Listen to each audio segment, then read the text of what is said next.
Doctor शरद, ये जो हमारा स्टॉक मार्केट है, कभी ऊपर है कभी नीचे है, आज चढ़ रहा है आज गिर रहा है, ये खबरें दिन भर ही आती रहती है। और तो कई बार मन में ये उत्सुकता होती है जानने की कि आखिर ऐसे क्या कारण है जो हमारे स्टॉक मार्केट को चलाते हैं, यानी कि कौन से ऐसे वो चीजें हैं जिनसे कि हमारा स्टॉक मार्केट प्रभावित होता है और हम ये ऊपर नीचे होते हुए देखते हैं।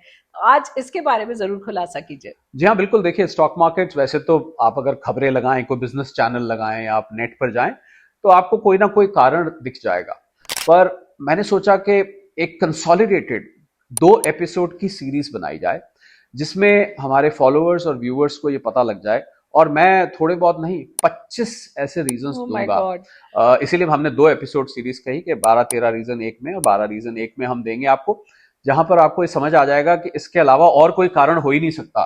और अगर आपको ये कारण पता लग जाते हैं, तो मुझे लगता है जो दिल की धड़कन स्टॉक मार्केट के साथ ऊपर नीचे होती है, शायद कुछ उसमें आपको मदद मिल जाए और आपकी जानकारी में इजाफा हो जाए। बिल्कुल, तो मैं हूँ doctor Swati Maheshwari, internal medicine specialist. और मेरा नाम है डॉक्टर सी ए शरद कोहली। मैं एक इकोनॉमिस्ट हूं और फाइनेंस एक्सपर्ट हूं।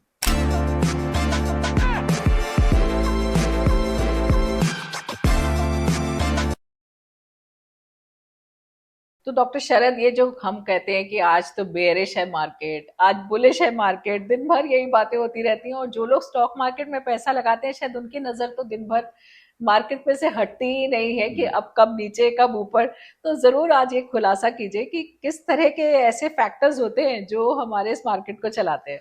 जी हाँ, बहुत सारे लोग स्टॉक मार्केट से जुड़ना चाहते हैं। और हमने शायद पहले किसी एपिसोड में जिक्र भी किया था कि 15 करोड़ लोग इस समय इंडिया में स्टॉक मार्केट से जुड़े हुए हैं। सबके सब एक्टिव नहीं होंगे खरीद खरीद बेच करने में, पर 15 करोड़ जो डीमैट अकाउंट्स इस टाइम जी। हैं, कुछ पैसिव इन्वेस्टर्स हैं।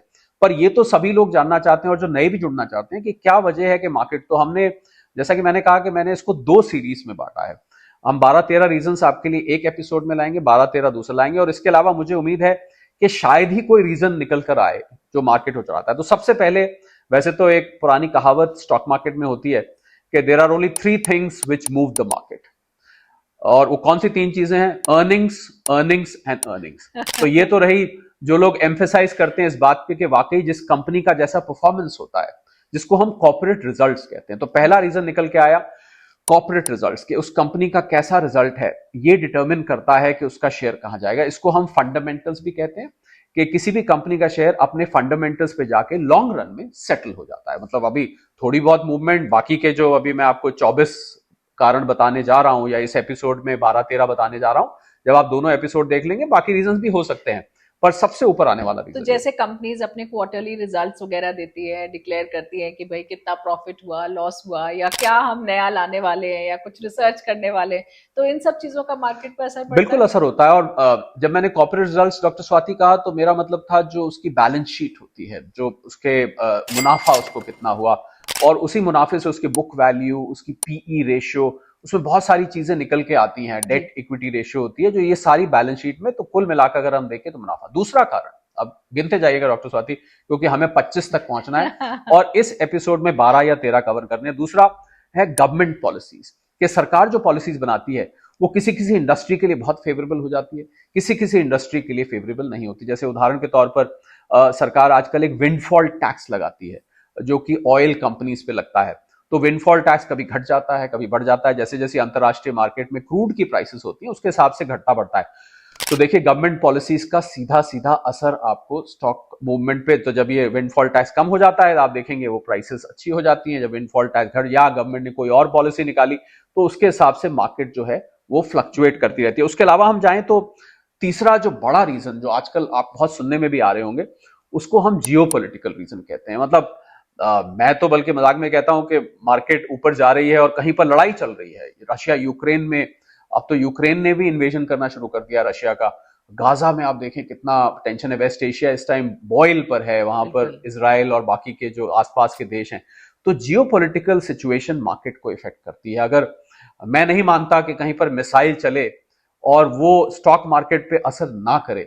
और चौथा रीजन हम जाएं, आपने अक्सर सुना होगा डॉक्टर स्वाति के, कंपनी को टेक ओवर कर लिया गया, जी। किसी दूसरी कंपनी ने, किसी बड़ी कंपनी ने छोटी कंपनी को टेक ओवर कर लिया, किसी मुनाफे वाली कंपनी ने घाटे वाली कंपनी को टेक ओवर कर लिया।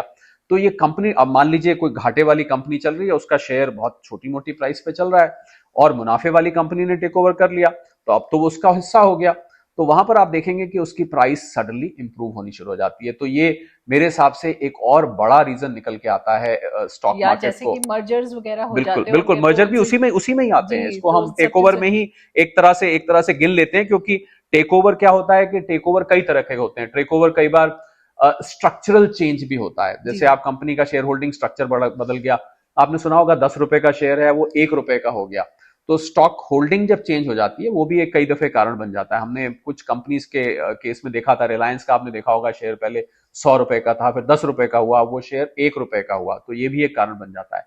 और अगर एक और कारण मैं जाऊं करने का, कि बड़ा कोई इन्वेस्टर आके ऑल ऑफ ए सडन बहुत सारे शेयर्स ले लेता है, और शायद इस बात को कम लोग जानते होंगे कि आप जो शेयर खरीदते बेचते हैं उसका असर, कई दफे लोग सोचते हैं हमने खरीदा तो इसलिए मार्केट ऊपर जाएगी, पर असल में जो बड़े निवेशक होते हैं, लार्ज इंस्टीट्यूशंस होते हैं, उनकी खरीद बेच से मार्केट पे फर्क पड़ता है। ये तो आप ऐसे समझिए, आप कहीं बिल्कुल, सब्जी लेने गए, आपने 1 किलो ली और कोई दूसरा आया, उसने कहा हमें 100 किलो सब्जी दे दो, तो सब्जी वाला नेचुरल बात है दाम दाम बढ़ा देगा बढ़ाना आपने। चाहेगा, क्योंकि डिमांड बढ़ती है। तो लार्ज इंस्टीट्यूशनल इन्वेस्टर्स की वजह से भी शेयर मार्केट में आपको मूवमेंट दिखाई देता है। आपको जानना चाहेंगे इससे, ना, इसके बारे में? बिल्कुल। देखिए डॉक्टर शरद, अभी रिसेंटली जब येन में प्रॉब्लम हुआ था, अभी जब ये जापान के बैंक ने जब अपना वो बढ़ाया था, इंटरेस्ट रेट बढ़ाया था, तो उसकी वजह से भी अचानक से जो है मार्केट्स में गिरावट देखने को बिल्कुल, मिली थी। फॉरेन तो एक्सचेंज भी एक रीजन होता है, बिल्कुल जी, आपने ये ठीक पकड़ा। और इसी से कनेक्टेड जो आपने बात कही होती है कि कई दफे रेटिंग्स चेंज होती हैं। आपको पता होगा इंटरनेशनल रेटिंग एजेंसीज हैं, स्टैंडर्ड एंड पुअर है, और भी रेटिंग, भारत में भी आपको इकरा देखी होगी, तो अलग अलग जी, रेटिंग, और स्टॉक मार्केट की अलग रेटिंग एजेंसीज होती है, मूडीज है।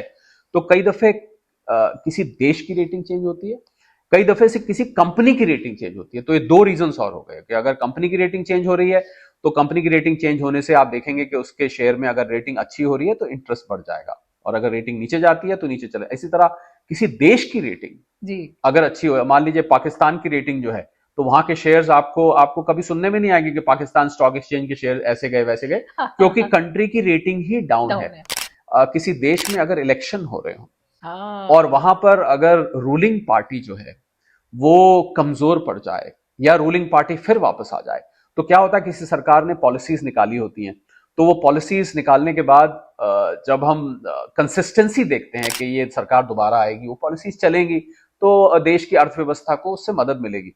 पर अगर मान लीजिए सरकार बदल जाए, इलेक्शन के रिजल्ट कुछ और आ जाए, तो उसकी वजह से फिर आपको शेयर मार्केट मूव करती दिखती है, ऊपर या नीचे। जैसे कि हम भारत में भी देखते हैं कि जब भारत में इलेक्शंस होते हैं या बजट आता है, तब एक नजर उसके रिजल्ट पर होती है और एक नजर मार्केट के ऊपर होती है कि मार्केट क्या चाल चलने वाला है, और मार्केट इससे खुश है नहीं खुश है, तो ज्यादा ध्यान इसी की तरफ लोगों का रहता भी है मेरे बिल्कुल। ख्याल से। और इसके अलावा डॉक्टर स्वाति हम देखें तो आपने सुना होगा मार्केट में एफआईआईज और एफपीआईज होते हैं, जिसको हम फॉरेन इंस्टीट्यूशनल इन्वेस्टर्स और फॉरेन पोर्टफोलियो इन्वेस्टर्स, बहुत डोमिनेटिंग फोर्स हुआ करता था भारतीय मार्केट में किसी जमाने में। अब उतना नहीं रहा है, क्योंकि अब हमारे लोकल जो देसी बॉयज हैं वो भी बहुत एक्टिव हैं। तो एफआईआईज और एफपीआई जिस दिन बड़ा परचेज या बड़ा सेल करेंगे, तो मार्केट की धड़कन आपको ऊपर नीचे जाती दिखेगी। और इसी से कनेक्टेड है डीआईआईस, जो हमारे डोमेस्टिक इंस्टीट्यूशनल इन्वेस्टर्स है। और मैं हमारे सेहत भी पैसा भी के व्यूअर्स और फॉलोअर्स के लिए बता दूं कि 40,000 करोड़ हर महीने म्यूचुअल फंड्स में इस समय निवेशक निवेश कर रहे हैं, जिसमें से माय उस गुडनेस। 40,000 में से 23,000 करोड़ तो सिर्फ एसआईपी के जरिए आ रहा है। तो आप सोचिए, इतना बड़ा पैसा आ रहा है जब वो मार्केट में आता है या जब वो बेचते हैं, हाँ, तो मार्केट को वो डेफिनेटली इफेक्ट करता है। और इस एपिसोड के लिए जो आखिरी मैं कारण बताना चाहूंगा, वो मैं क्लाइमेट चेंज को बताना चाहूंगा, क्योंकि क्लाइमेट चेंज दुनिया भर में जो हो रहा है, बहुत सारी ऐसी इंडस्ट्रीज हैं जो एग्री बेस्ड हैं। वहां पर अगर बहुत ज्यादा गर्मी पड़ जाती है, बहुत ज्यादा ओ सर्दी हो यस, जाती है, बहुत ज्यादा बारिश हो जाती है, तो सीधा सीधा उस पूरी इंडस्ट्री पे इफेक्ट होता है। अफेक्ट एग्री होता बेस्ड है। आप देखिए, कहीं पर बाढ़ आ जाए, जो उनका रॉ मटेरियल मिलना बंद हो जाएगा, उनका बना हुआ सामान आगे महंगा हो जाएगा। महंगे होने से हो सकता है उसकी डिमांड कम हो जाए, महंगे होने से ये भी हो सकता है कि उसका मुनाफा बढ़ जाए। तो ये सब कारण होते हैं। तो ये तो रहा पार्ट 1 इस सीरीज का, कि किस वजह से स्टॉक मार्केट की धड़कन ऊपर नीचे जाती है। तो मैं सबको साथ में बाद में याद दिला दूं कि यहां अभी खत्म नहीं हुए हैं, अभी और कारण है। इसी पर्टिकुलर टॉपिक का आप पार्ट 2 भी देखेंगे डॉक्टर बिल्कुल, स्वाति। अभी हम इन जो भी कारण है इनको और ज्यादा गहराई में जाएंगे और इनके बारे में बात करेंगे कि कौन से ऐसे कारण हैं जिनसे हमारा स्टॉक मार्केट ऊपर नीचे होता रहता है। और ये कारण इसलिए जानना जरूरी है आपके लिए भी कि जो लोग स्टॉक मार्केट में इन्वेस्ट करते हैं उनको एक आइडिया रहता है कि हाँ, अगर ऐसी कुछ चीजें विश्व में हो रही है या ऐसी कोई न्यूज आ रही है तो उससे हमारे स्टॉक या हमारे मुनाफे पर क्या असर पड़ने वाला है। तो आप देखते रहिए सेहत भी पैसा भी। हमें लाइक भी कीजिए, हमें सब्सक्राइब भी कीजिए, कमेंट्स भी अपने छोड़िए अगर आप कोई क्वेश्चन पूछना चाहते हैं, और स्टॉक मार्केट से रिलेटेड भी अगर आपके कोई क्वेश्चंस हैं तो डॉक्टर शरद आपके उन क्वेश्चंस के जवाब जरूर देंगे। तो क्या कहेंगे डॉक्टर शरद आप? बिल्कुल। और देखिए, इन कारणों को आपने जानने की बात करी, तो कारण जानने से होता क्या है कि आप जब मार्केट ऊपर नीचे जाती है तो कई दफे खबरों में जो आप सुनते हैं वो इनमें से जो मैंने अभी 12-13 कारण जी बताए, इनमें से कोई एक आध कारण आप सुनते होंगे, पर आपको अगर सभी ये रीजंस पता है तो आप मेंटली प्रिपेयर्ड प्रिपेयर रहते रहते हैं हैं, कि बिल्कुल। भाई ये चीजें हैं जो मेरी इन्वेस्टमेंट को ऊपर या नीचे जी कर सकती हैं। तो मुझे लगता है बहुत काम की चीज है और लोगों को बहुत ध्यान से सुनना चाहिए। बिल्कुल, तो देखते रहिए सेहत भी पैसा भी।